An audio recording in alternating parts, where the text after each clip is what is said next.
At New York Toy Fair, Jazwares hooked us up at their Collectors Press event.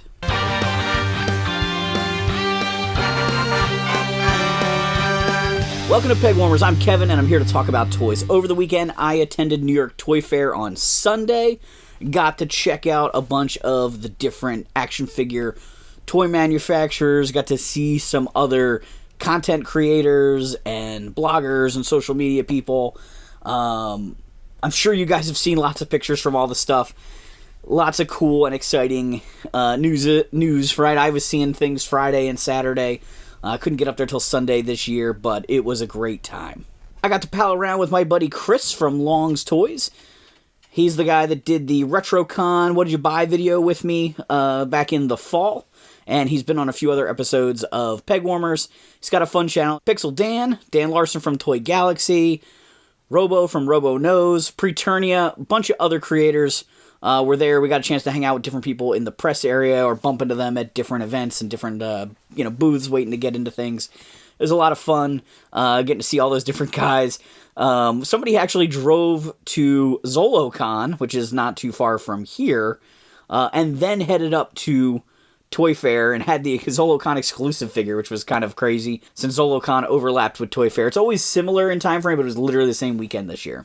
Chris got me locked into the Jazwares press event. He was there for the whole weekend, and so he met with different companies ahead of time on Saturday and was able to make a few appointments, helped me out a little bit for Sunday. I had already set up an appointment with Playmates and some other people, but the Jazwares thing was really... they were very generous with the people that were there, and I'm going to talk about that towards the end of the video, but first I'm going to run through a bunch of the booths and like one or two of my favorite things from each one of those booths. Toy Fair is always a spectacle. There's always a ton of crazy stuff on display, so if you see B-roll at any point in time of sort of random crazy displays, that's just general sights and sounds of New York Toy Fair. Early on, I got to visit the Loyal Subjects booth. Got to see the Mask toys. Mobile Armor Strike Command.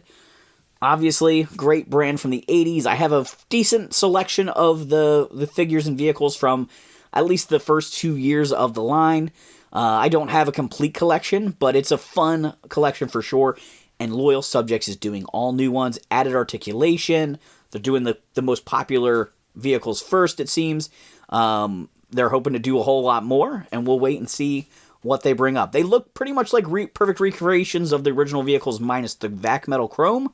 And then the figures have some more articulation, so they seem to be some improvements on those guys. Oh my gosh, the Loyal Subjects, I almost forgot they're bringing back My Pet Monster. He's much smaller, but he's kind of similar to his original design, and he looks pretty cool. They've even had some other little My Pet Monster related things, some that kind of look more like the cartoon. They're doing a lot of different stuff. They had, the Rainbow Bright, the Strawberry Shortcake. They're doing stuff with Carmen Sandiego. They're doing stuff with Gem. Their booth was truly outrageous. In between appointments, Chris and I checked out the Brooder's booth. I love Brooder. It's like a German die-cast toy company. They make vehicles the size of 3 3/4 G.I. Joe figures or 4-inch figures.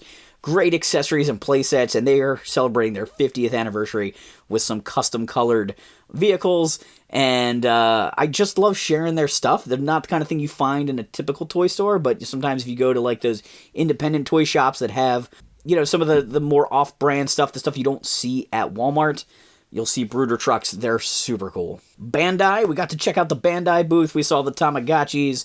We saw all the anime toys, all the monster stuff. I gotta say, their Ultimate Legends line is like super articulated figures. They look fantastic. That was like a newer line. They're doing a bunch of their different properties in, anime properties, and the figures look sweet. We also got to check out Ultraman and Godzilla, and they had so many vinyl Ultraman monsters.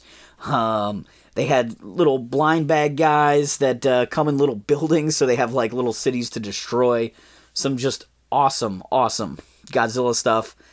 Love all the different monster characters. We walked down to the NECA booth, and of course NECA's got so much great stuff with the horror toys, with all the Ninja Turtle stuff. I love this Sesame Street line they're doing. Obviously, they had Ernie and Bert there, who are in stores now, but they had Big Bird and Oscar. They also had the Count. But man, Big Bird looks great. He's got his original face and the more well-known, rounder face. Oscar looked great. I think I might have to get some of these, and I'm trying not to get into more lines. They look so good. Of course, Super 7's there. They had the Fatal Fluffy in the case, teasing me since I don't have one yet. I gotta find a place that has them since Super 7 sold out on their website. But they did have the next wave of O-Ring Joes, and as you guys know, that is my thing. So they had cartoon Snake Eyes, so this is a more purplish blue Snake Eyes. Doesn't have the funny blue boots. They're definitely selling us a second Snake Eyes. They had one in Wave 1, now they have one in Wave 2. I love this Snake Eyes. I might get 2 of them. They've got Arctic Cobra Commander. Wasn't I talking about that? That as a kid I wanted all those guys in Arctic jackets. I would love all the characters in the winter clothes from the battles from G.I. Joe the movie. So we're getting Cobra Commander. Again, a Wave 1 figure getting reissued this way. So they're definitely hitting those A-list guys over and over again here. But they got cartoon-style Wild Bill, which looks great. Giving us something that we've never had before. And Cold Slither Zartan, which is just phenomenal. You guys have probably seen that Hasbro has a Cold Slither classified set coming out too, and that's really cool. I am going to mention I am not covering classified reveals in this video because I didn't get into the Hasbro booth. I wasn't there for their press event on Saturday. They were out of appointments on Sunday. It's really hard to get into Hasbro, and actually I was hanging out with Dan after his tour of the Hasbro booth. He went to both the press event and an appointment on Sunday, and he didn't film the G.I. Joes during the press event because it was so crowded. He did other things, and when he went on Sunday, he said all of the new reveal stuff, like the Night Force Beachhead, wasn't even out anymore. I also heard a rumor that Super 7's doing another brand in the 3 3/4 inch O-ring style. They had the Micronauts there, they had the G.I. Joes, there's something else coming. They didn't have it there because they didn't tell it to me. I'm not going to pass it on, but I think it's going to be cool. And they had the Tiamat there from the D&D line that was like a pre-order around SDCC time. And I'm kind of kicking myself for not getting it. It's big, it's expensive, but it is beautiful. Trick or Treat Studios. I know a lot of you guys love the horror toys. They are making some really fun stuff. I enjoyed checking out their booth as always. They had a really awesome Krang prop, like a little buddy Krang, as well as like a Shredder helmet, a Casey Jones mask. They have Ninja Turtle weapons that are like hard plastic, blow mold type of weapons they're doing. They're doing a cool light up sword of Thundera, which looks fantastic, and I might have to get that, because I don't think I have any version of roleplay Sword of Thundera. I don't have I have a dagger version, but I don't have like the big one from back in the day, so this one's pretty cool. They also had some really cool horror stuff, which some of it's new, some of it's old. They had the Goosebumps stuff there. They had Texas Chainsaw Massacre family dinner playset set up. They had figures from a whole bunch of other movies in different, some prototypes, some like wax sculpt type modes. Everything looks like a vintage Playmates toy though, and pretty much all their lines are going towards Build-A-Figures, which is kind of fun. I was a little disappointed they didn't have a new reveal for the Toxic Crusader line. They had Toxie and Killamov in the packaging, and they had the mayor, right? Mayor Grundy. But we saw him last year painted, and they didn't even have the like Yvonne sculpts that they had last year on display. So I'm hoping they sell. I really have never seen them in retail. So I don't know if they just sell out of my area or they're just not stocked around here. But Trick or Treat Studios is doing some great stuff. I got to tour the Spin Master booth. They are the people that make Paw Patrol, so they actually had puppies in their like waiting area if you had an appointment. Never seen that at Toy Fair before. Super cute though. When we got inside, they took Chris and I past the Paw Patrol stuff to like the more collector and more action figure-y kind of stuff. I always liked checking out the Paw Patrol stuff, but I don't have little kids anymore. I don't have little nieces anymore, so I don't really know anybody that plays that stuff, so we did skip it. But Paw Patrol's always got some inventive things going on. Plus, you get to find out who the new pup is. Spin Masters did confirm that their DC products will go through 2026. Mattel now has the rights, will have the rights going forward to make DC products. So McFarlane is winding down, and Spin Masters is going to wind down on that stuff. They did have some Ninja Batman toys there that reminded me of Ninja Turtles with the little weapon rack frames that their accessories came on. They had a lot of cool How to Train Your Dragon toys based on the new live-action movie. So there were action figures, riders, and dragons. There was a dragon that could, like, breathe, like, mist. There were role-play masks of Toothless. A lot of nice stuff in that section. Fun little action figure-y things and you know, cool dragon toys with nice foam wings and stuff like that. We also got to see some 3D puzzles that were kind of interesting. They were cardboard, but very dynamic. There was a shiny finish C-3PO and R2-D2.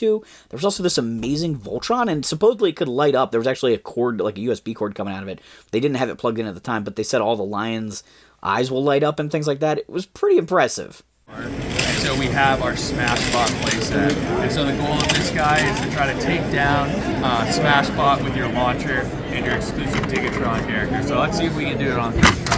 Gotta! So when you go through the middle, the robot actually falls over. Sometimes the truck will make it all the way through and come to the back, but one of the best parts again is you can just crank the lever and he comes all the way back up.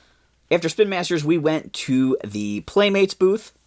And obviously Playmates has Ninja Turtles. Lots of cool stuff going on there with both new stuff and reissuing vintage things. Which has done very, very well for us. In this past year, we were the #4 action figure brand in the male action category. And in 2025, we have a lot of new action figures, vehicles, and accessories based on tales of the Teenage Mutant Ninja Turtles, all leading up to the brand new movie 2 that will hit screens in October of 2026. So starting over here, we have our collectible or classic segment of figures, which some of these have been out already, like the movie 2 Turtles here, and the characters. We have the sports turtle figures, the 2012 version that is currently being sold at Target, and new for fall, we go back to the classic 80s and 90s characters featuring Chrome Dome, Scaletail, Anthrax, and Worm. So there is a new Ninja Turtles movie coming, a sequel to the previous Seth Rogen Turtles movie. They have the TV show currently on Paramount Plus that's kind of continuing that story a little bit. Hopefully you don't need to see the TV show to get the second movie or you know, or understand who the characters are, because I don't have Paramount Plus. But they showed off for the retro collection. They're going to reissue the Footmobile. They're going to reissue the Mutant Module. They're going to reissue the Sewer playset, plus a bunch of characters like Chrome Dome and Worm and I don't even remember who all, but like Scaletail, a bunch of guys from like right after I got out of Ninja Turtles, but before like the really rare stuff at the very, very end. But that's pretty cool. And then they had an insane selection of new characters for the cartoon show version, but we were not allowed to photograph them because they hadn't, been announced with the show and stuff. They're trying to like contain some spoilers, I guess. I don't even know if I could talk about them, but there was a classic character, a villain who's kind of goopy, and he has a little sidekick buddy, and the sidekick buddy looked almost identical to the vintage one, but the main character had a very different look. That's all I'm going to say because I don't really know what I'm allowed to say, but I will definitely get that figure from the modern line. They also are doing Power Rangers. So Playmates has licensed Power Rangers from Hasbro. They are updating the show, season 1 of Power Rangers. They're using AI to enhance the video quality. So they're actually like cleaning up the video and boosting the colors so the Japanese footage better matches the American footage. They're not changing the time code. They're not editing anything in or out. They said that the only thing that's changing in the opening sequence is instead of it just saying Mighty Morphin Power Rangers, it will now say that Mighty Morphin Power Rangers Reignition. So it's like the same logo but different. And they're adding a 1-minute segment at the end that involves, I think they said play motion, so like using the toys, but it's going to teach you about the characters, more about like their weapons and whatever, to try and help build the fan base with kids, get more kids interested in Mighty Morphin and into Power Rangers in general. They have new auto-morphing Rangers. It's neat that they don't reset. They look a little different. They're not exactly the same as the Bandai, even though it's the same concept. I would say that my biggest gripe with them maybe is a little bit, there's a hinge across the front that doesn't look great. But I like that they continuously morph. The old ones, you had to like click it and they would flip, and then you'd have to reset it. This one, every time you push the button on in the back, the head will flip. So that's pretty cool. Green Ranger no longer has the removable shield. It's sculpted into him. Mixed feelings on that, but it is nice that the chest armor isn't going to get lost or broken instantly. They have some other more standard action figures of the Power Rangers, just sort of like a different format, not automorphing. But the automorphing line also has like action-packed villains, just like back in the day with the original show, you had the automorphing Rangers, and then you had like the villains in the same scale. They are doing a bunch of guys we didn't get in the original line, which I'm super excited about. So they're doing Rita, they're doing Goldar, they're doing Squat and Babu, they're doing a Putty, like a regular Putty, not the Z Putty, and they're doing King Sphinx. So I'm getting all of those villains for sure. Goldar's the only one that's even possibly on the, like, maybe I won't get him list, because I do have the vintage Goldar from that style. All of them look great. I really was happy with the villains. They're doing a Megazord. They're selling each Zord individually. It kind of reminds me of the Playmates Voltrons they did a few years ago. It's big. Details, it doesn't have like chrome paint or anything, so it I don't want to say it looks cheap, but it looks like a kid's toy, right? It's not a collector's item. But it is big, and it looks like a hefty toy. So I think kids are going to love that a lot. They're doing a Blade Blaster toy that can transform. It's a little chunky, so maybe not quite screen accurate, but definitely fun for play. They're doing a Morpher that lights up and has sounds. They're doing a Dragon Dagger toy. And they're also doing minis and the 8-inch Rangers that look a lot like the Bandai 8-inch Rangers from back in the day. So a lot of like really nostalgic Power Ranger toys coming out there. Ready, 2, 3. Yeah. Nice. I did ask if they were going to do something about the show not being in widescreen, and they said they are not changing the format in any way. They're not cropping, and they're not, expanding it somehow or like anything like that. They're not letterboxing the show somehow. Because I was kind of wondering about that. As soon as they mentioned it, they were trying to like modernize the look, and I was like, that's the dead giveaway that it's old to me. First of all, and then second of all, it's super 90s and has Japanese footage. But yeah, they're gonna jazz it up, but they're not really changing it a whole lot. They said it should look like the original to everybody. Like if you grew up watching it, you'll watch it and just be like, oh my gosh, it's great. Like just plussing it up without tweaking. They also had a huge section of Monsterverse. I did not know Monsterverse is such a huge seller. They were talking about specific items being like the #1 brand or the #4 item for sales velocity and things like that, which is, congratulations, Playmates. That's fantastic. Really cool stuff there. I love it. They had giant King Kong and Godzilla from like the most recent Monsterverse movies. They were huge. They said they sell them internationally. They haven't found a market for them. They haven't figured out a way to bring them to market here. They're big. They remind me of like the big figs, that Jack Pacific had done. Like really big, big figs. I've got a really big Darth Vader here behind me. Like a really big Godzilla and King Kong. They were awesome. I wanted to like smuggle them out of the booth. But they are still continuing on with all the other different scales they have. They have ones that you roll them and the tail whips on Godzilla. They had, just the regular action figures. I actually had shown off a few of those with Tony from Hack the Movies, kind of the baseline there. But they're going to continue rolling with that. And they're just calling that brand Monsterverse until, the next movie comes out, and they'll probably, switch the marketing on them a little bit. Have you guys seen the flocked King Kong? It's pretty fun. All right, so the thing that we've been waiting to talk about, the Jazwares Vault. Last year at Toy Fair, Jazwares had this like vault in their booth that was all their collector's products, and you got to open the vault and look at the stuff.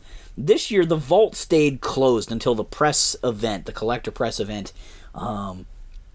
Everybody that was at the press area, hanging out, waiting for this event to happen, we all kind of funneled over there together and we ended up being at the back of the line.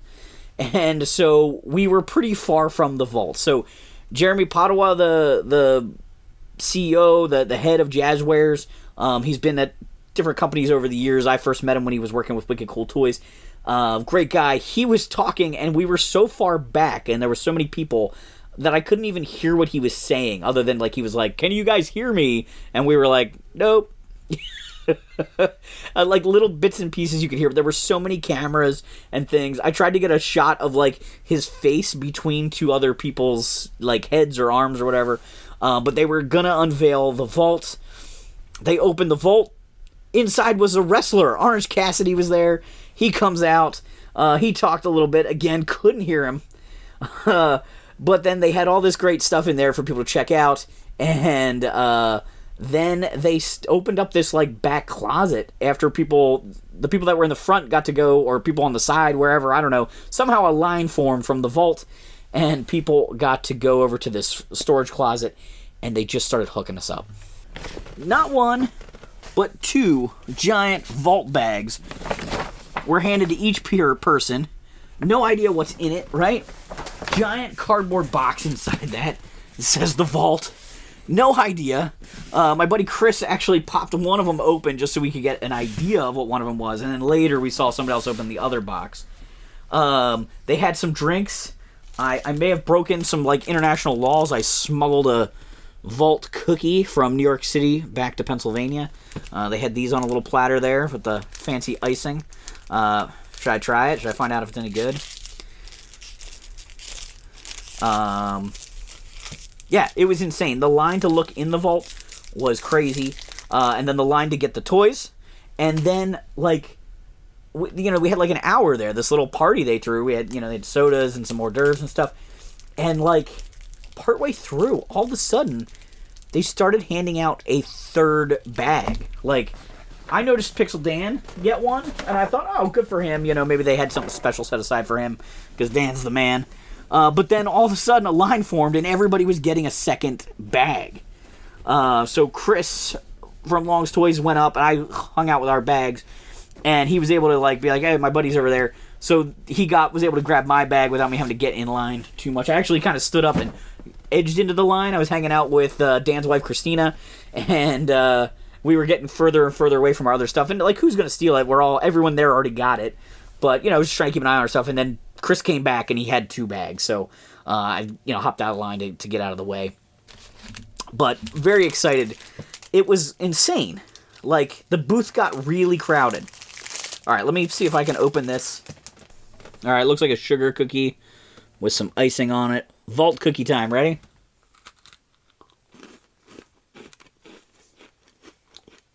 That's pretty good.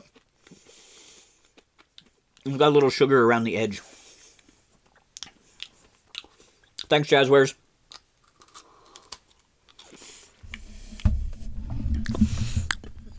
Let me know if you can taste the cookie through the sound.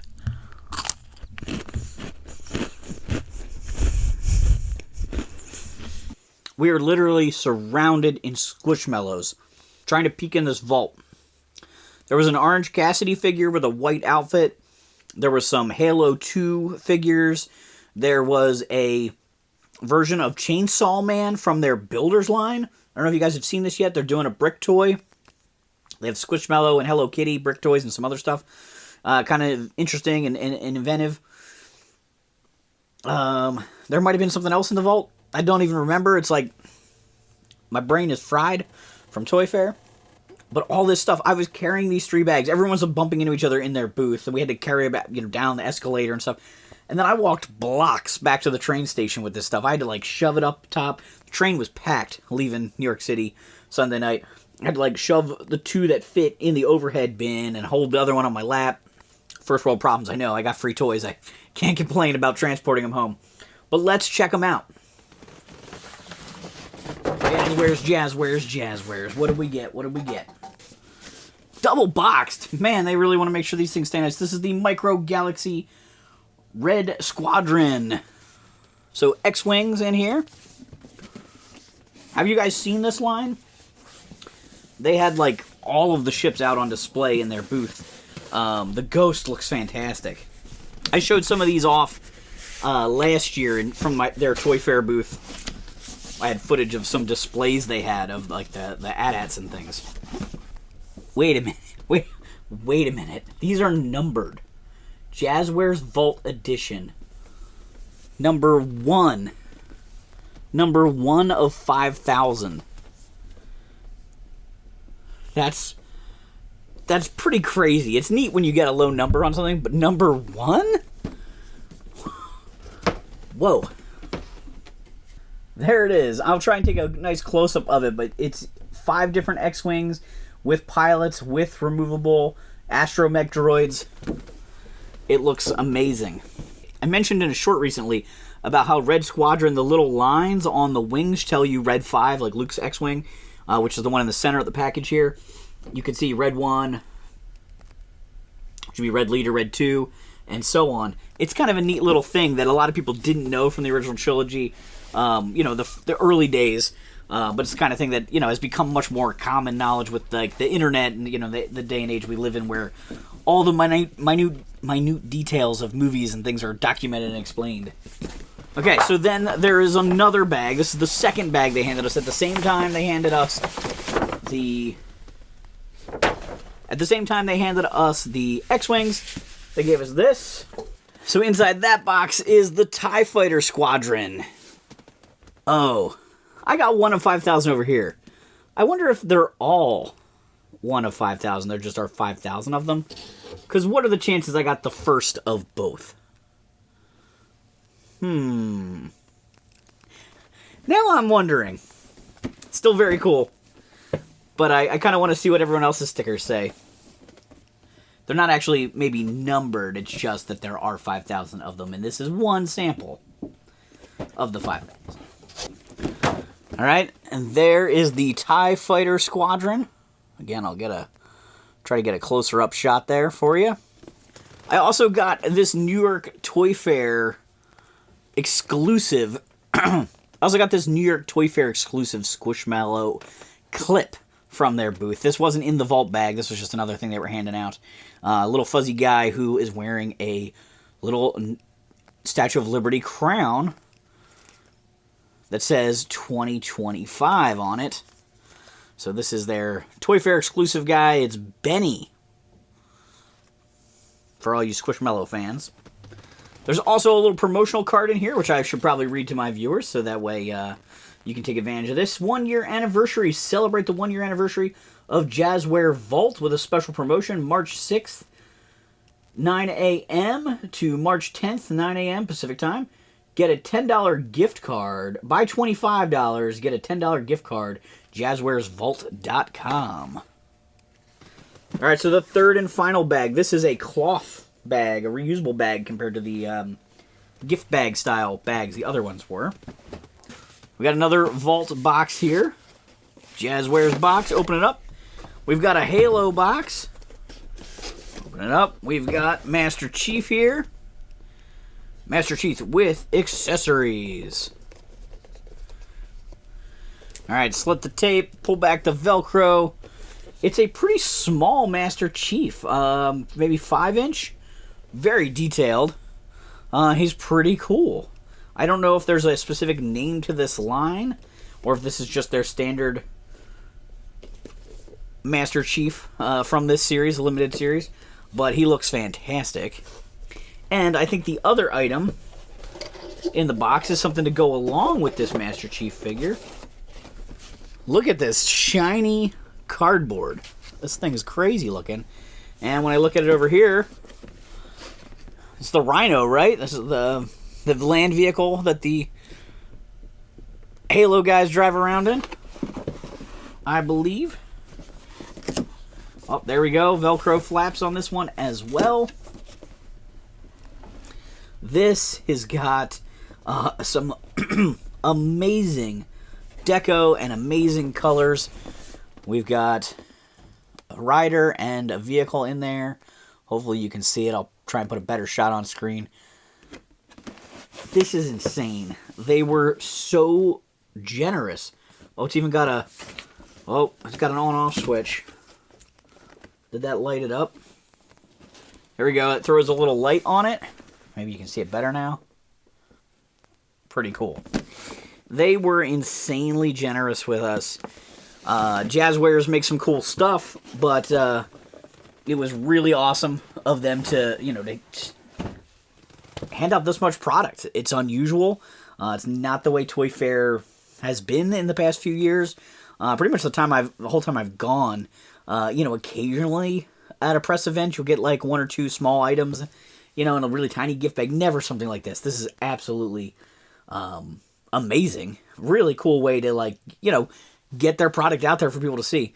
And I can't thank Jazwares enough. I can't thank any of the toy companies for allowing me into their booths. I know their ultimate goal at Toy Fair is not to let a bunch of YouTube guys tour. I mean, they do want the promotion, but their main goal is to have the buyers from Amazon and Walmart and these other giant retailers come through, see their product, and order tens of thousands, hundreds of thousands of units. That's the real point of Toy Fair, is to make bank. And so the fact that we got to go through any of these booths and check out the stuff is fantastic and amazing. I had such a good time. So in the comments down below, what's your favorite Toy Fair reveal?